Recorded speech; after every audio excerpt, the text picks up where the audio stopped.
Hey everybody, it's Master Gallengeist here, bringing you my review for the Amazing Spider-Man Annual Issue 1, 2023. Ooh. So, yes, this is the annual issue. It is $4.99, and we get pretty much two stories. One takes up the bulk of it, and then the second one kind of ties us into things that are going on with the X-Men and Krakoa. So, I actually enjoyed this because we had two different kind of art styles that actually worked pretty well, and one kind of interesting thing of us seeing Spidey in his newer kind of suit in the first story, and then his regular kind of suit in the other one. I don't mind that happening, but sometimes it's just like, why? Like, sometimes it just pops up and I'm like, alright, cool. So, let's get into this. So, this kind of first one gets us pretty much in with Hallows' Eve, and I do like this cover because it's just an interesting kind of one and does detail that, like, Eve does do some interesting kind of stuff here. So this kind of like gets us on from the dark web kind of stuff. We see Pete kind of just like well, at first we see this woman who's like talking to her mom, being like, yeah, it's one of the safest places. There's like a superhero practically on every corner. And then a fucking demon pops up and pretty much tries to like gank her ass or something. It's like, holy shit. So then we go to Spidey, and I kind of like this kind of style. It's kind of similar enough to what we've been getting in the regular series, but a little bit more lanky, if that makes sense. And then we see he's like, just another day in the Big Apple. Here's hoping it's a slow duty calls. And the woman starts banging on the demon's chest thing, like, go away, go away, go away. And then Spidey just, wow. I love the sense of motion and action with that kick. It just works very well with the wham as well. And then Spidey's talking to her, beat feet, or beat the street, or whatever, just get out of here. I'm moving back to Milwaukee. I don't know if Milwaukee is really an improvement, but what do I know? Rawr! And then seeing him kind of flip away from the demon thing. Hey, too slow, Demon Daddy, or is it Mommy? I'm not looking to insult you, I just want to stop your shenanigans. I loved when the word shenanigans is used. And then Spidey also like brings up utilizing those words like, yes, I'll bring this up. I thought everyone was happy with the whole Limbo Embassy agreement. What's the deal? Someone stepped on your tail or something? Are tails that sensitive? Whatever, please stop all this or I'll be forced to. And then the demon's like, fuck this shit, and tosses a dumpster at him. And then he webs it up. Hey, you're making a mess. Get back here and clean this up. As they then start running towards the Limbo Demon Embassy. And I'm like, that's interesting that happened. Though granted, it does make sense. Though granted, Doctor Strange would probably be the one that's going to have to be like, yeah, we can work this out. What's with this thing? Now I'm going to make a citizen's arrest for assault and littering. And I love him shaking his fist here. And you can see the movement and motion. Alright. And we see the demons panting as it's trying to get back to the place. The Limbo Embassy. Oh, no, you don't. None of this diplomatic immunity stuff for you and your shenanery. I don't use that word enough. Maybe it could be a battle cry. Shenanery? Shenanery. Yeah, I think that's how you pronounce it. As he's, like, the demon's banging on the door. And you do the crime, you gotta do the time. As he, like, throws himself, and the demon's like, shit. And then we get the kinetic one page as they go through the door. And Bugs even kind of like tying up the demon as well. And it's like, oh god. And he's like, oh wait, this is all a misunderstanding. Ow, I was escorting one of your citizens back. No pulling on the costume. And then we see another demon like being like, aggro? And then the demons like start going and everything is like pointing at them.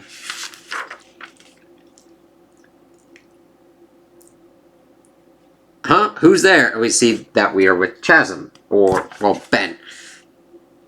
I don't recognize you. Are you a new demon here? I'm Ben. Nice to meet you, Ben. As it's Eve. And it's like, so that's what this whole thing was about. Getting in to get Ben. As they kiss and embrace and pretty much catch up. Save some of that energy for this jailbreak. And later, I finally got enough money stashed so that we won't have to worry about anyone following us. Not even Maddie and her demon freaks. And then we see Here, put this on. You sure it'll work on me? Oh, I'm sure, as we see that this is tying into Hallows Eve mini-series that has been going on. Okay, looks like the coast is... Aren't exit signs part of the fire code? I'm just trying to get out of this not-so-fun house as Spidey's trying to get away. Come on, get that mask on. What about you? I've got my own. Shadow mask. Lets you blend into the shadows. Ghost mask. Gives you intangibility and invisibility. I like this one. And we see that it shifts off. And I like the different kind of use of colors denoting the different mask powers. I really actually like the design that they're able to do with Hallows Eve with that shadow one. And also the design for Ben's Chasm suit with the ghost one. So that's really kind of cool. And then I'm trying to make a break for it. And then we shift over to Madeline being like, more paperwork, Glavin. I'm afraid so, my queen. There seem to be more mutant asylum refugees than we previously prepared for. Linking up to the Hellfire Gala. And it's nice that Madeline's actually helping the mutants with that regard and giving them asylum. And the natives are getting restless, I know. I guess this is appropriate for the occasion then, utilizing this severed hand with a pen. The restlessness is with both our native demons and human authorities. The human mayor is seeking an audience with you. I realize it really is amazing the bureaucratic hoops they make you jump through just to help people. And it's interesting that Madeline's talking about it like that. I'm like, yes it is, because sometimes it's designed that way to make it difficult to actually do that kind of stuff. So, I'm like, yep. Not a good look, humanity. Nope. And then we see rumble, and shit going on. It's like, what the fuck's going on out there? Glavin, what in Mephisto's hell is going on out there? I love when dialogue is used like that. I don't know, Your Highness. Perhaps it's another fight between the refugees and residents, or a delegate looking to welcome you to New York. Go find out for me. This racket is unbearable. Yes, my queen, as instead of going through the door, Spidey bursts through the wall like crack. The demons are like, oh shit, and they run. They're like, fuck this shit. I ain't getting my ass whooped today. Be it by Spidey or the Queen of Limbo.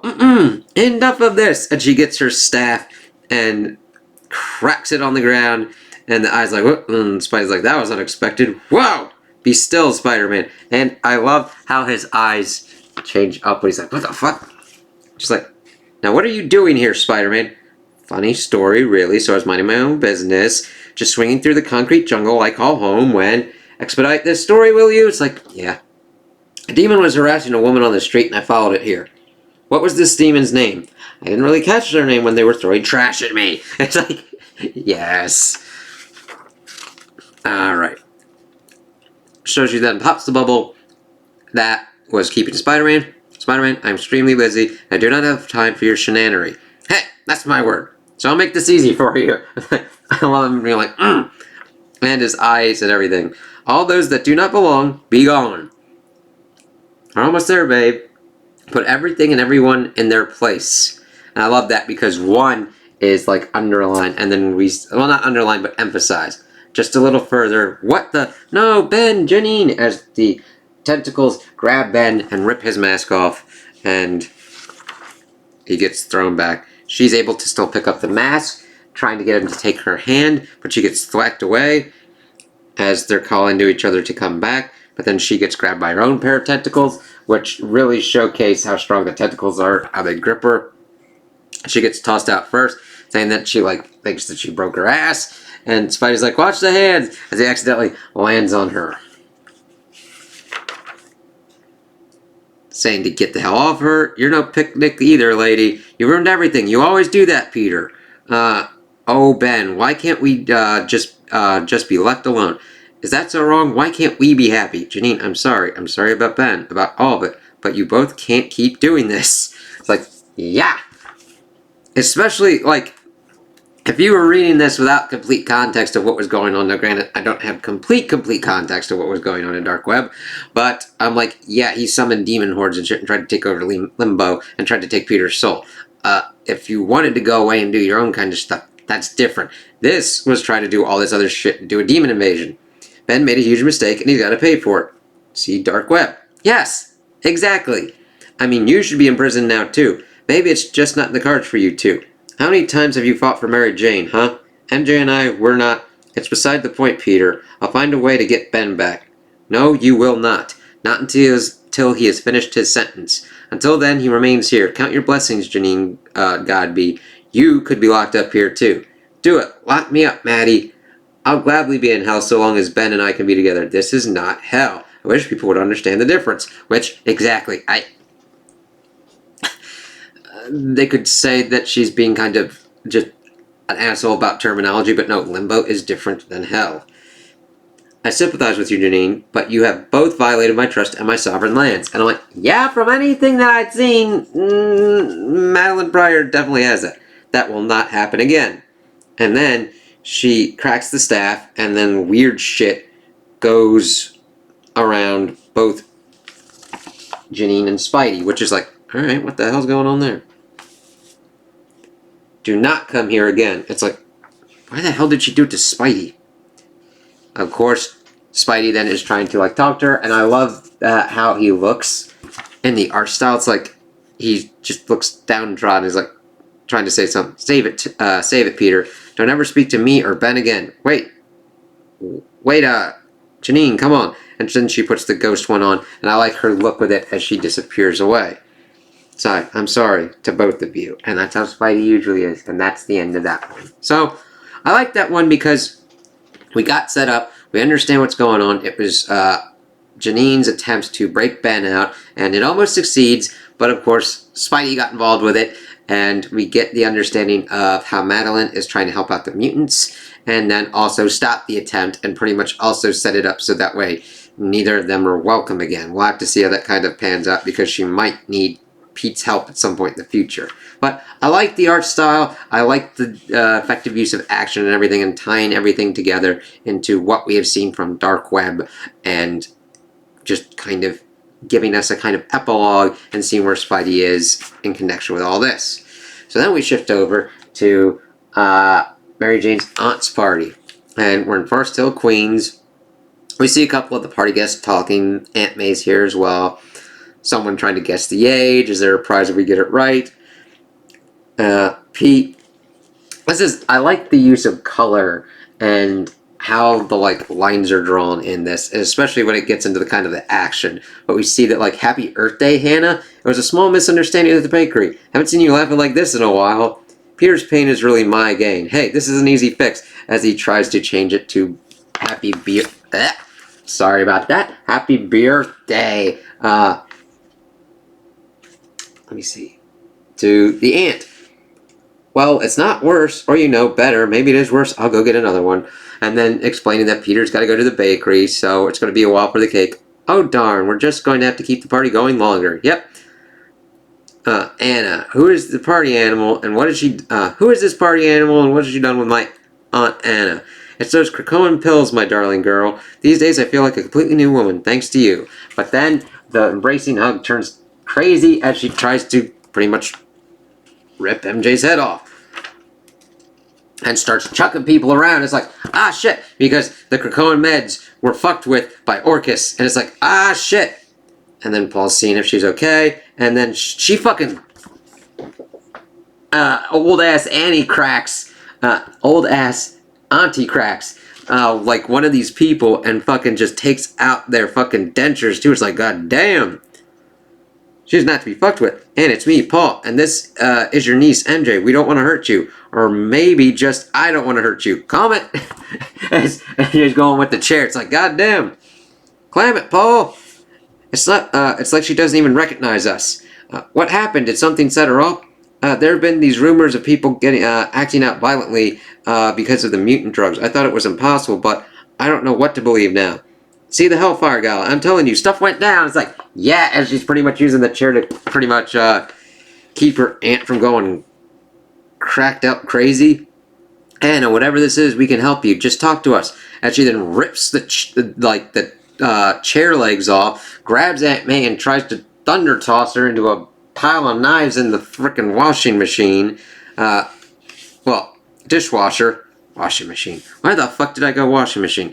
I've had issues with washing machines this year that have been fucking nuts. So it technically does wash dishes. Dishwasher.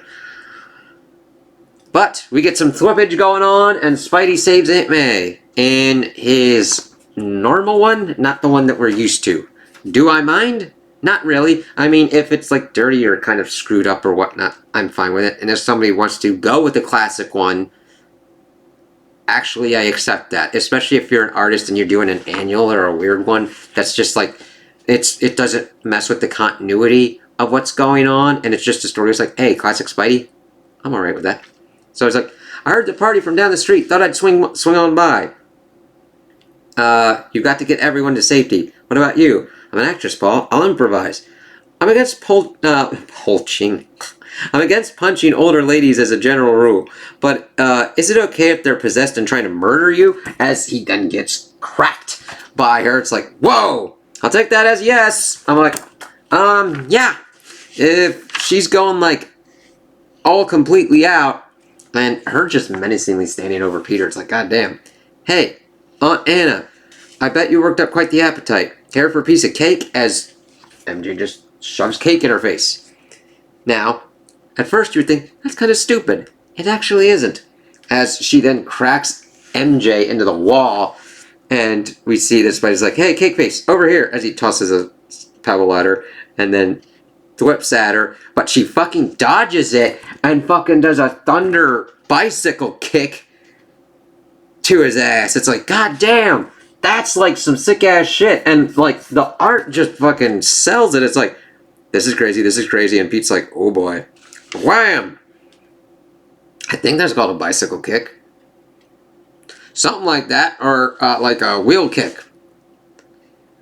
Using a spider's web against him. Rude. I pictured a lot of possible death scenarios, but never quite factored in feral Cirque du Soleil Aunt Anna. And then we see that she starts going funny, and then is like, oh, I slipped a couple sleepy pills in the cake. They should keep her sedated for at least a few hours. Happy Earth Day, Aunt Anna. It sure was a memorable one. As we see that she's out, we see a cracked hole in the wall. It's like, god damn. And then we're in the Ravencroft Institute, which is not a place that you ever want to go.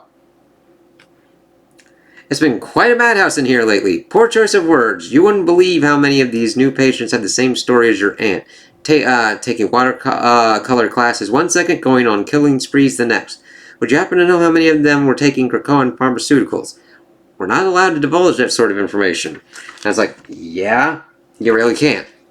But then we see them talking. I could see it in his eyes. They all took the pills. What if the meds were poisoned? Do you think the mutants are behind this? And Pete's like, not a chance. But they probably have more information than we do. I'll track Wolverine down. Get some answers. Get us some answers. And you're sure she's going to be okay here? Look, I don't love this place, but I don't know of anywhere else that stands a chance of helping her. Best worst option, I guess. And I'm like, yeah, I'm glad that they're not going completely nuts. It's like, Pete, anybody would understand that it would not be the mutants' goals to do these kind of things, and that something else is going on. And I love that Pete's like, I'll look into Wolverine and see what's kind of going on. We have to assume she's getting the help she needs at Ravencroft. We'll visit her. Peter will work with his friends to try and fix this. I already have calls into Mr. Fantastic, and it could have been a lot worse if you hadn't found her sleeping pills. It's like, yay! Pete talking to Reed Richards. Yes, that is definitely what you would go for. This is more level-headed Pete dealing with this kind of thing. Granted, I understand that him trying to get back to MJ and the time differential is what was fucking with his head and what was going on. But I like that he's like, I'm putting my feelers out. We'll see what kind of goes on.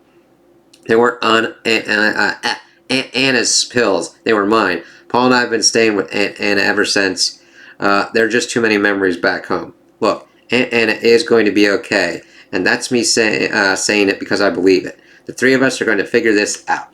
As we then see that MJ's kind of looking just kind of screwy. Not screwy in that she disbelieves Pete, but everything she's gone through, this is the next kind of thing. So I really identify with MJ of like, oh, this is the next worst thing to go down. As we then see the aunt muzzled and in a straitjacket in a padded room, it's like, god damn, that's tough. So I really feel for MJ on that. And then we get a look at Spider-Man, The Amazing Spider-Man issue 31. So that one's going to be interesting and nutty and crazy. And that one's going to be a beefier $10 one, I think, $9.99. So, overall, I like these ones because they tied into what we've seen so far, the stories that we've dealt with, and even going in so far as to link up with the Hellfire Gala, which is important because we dealt with the mutants and Madeline Pryor with Dark Web, so they would be affecting that, and they were also very important with MJ's and getting the pharmaceuticals onto a world level, and of course there would be consequences for that for Orcus's maneuvering. And I think that like Tony should also have been name dropped as well because he's having to deal with Orcust as well, and pretty much even going so far to try to take over the Hellfire Club with Emma Frost. And we'll get to that as we've seen in the solicitation, so we'll see how that kind of works out. So I would definitely recommend this because I like the stories. I think they were pretty cool. I liked how Peter felt in both of them because these are different kind of teams and writers and artists, and I enjoyed it. It's always kind of hit or miss depending upon the writing team that you get for it, and in this case the writing teams and the artists, but I really liked them. I liked seeing how they did their flows and their actions and how they utilized Pete and what kind of words and everything they did, like shenanigans, shenanery, his interactions with Madeline Pryor and Hallows Eve, his interactions with MJ and Paul. It really worked within the realms of the annual to kind of tie the things together that we've gone through so far and give us an understanding of kind of where we're at the present and where we can kind of go from here, whereas the next issue will kind of like culminate and set us up for the next kind of stuff going on with the Amazing Spider-Man, and I've just been enjoying this, so I can't wait. Like, I was at a women, I'm like, here's a new creator team, let's see what's going on, and we've been here, and we're like getting into year 2 of this, and I'm like, alright, let's do this shit. So, those are my opinions on the issue. Tell me what you guys think in the comments below. If you liked it, if you didn't like it, if you agree with me, if you disagree with me. Also like and subscribe, and I hope you have a good day.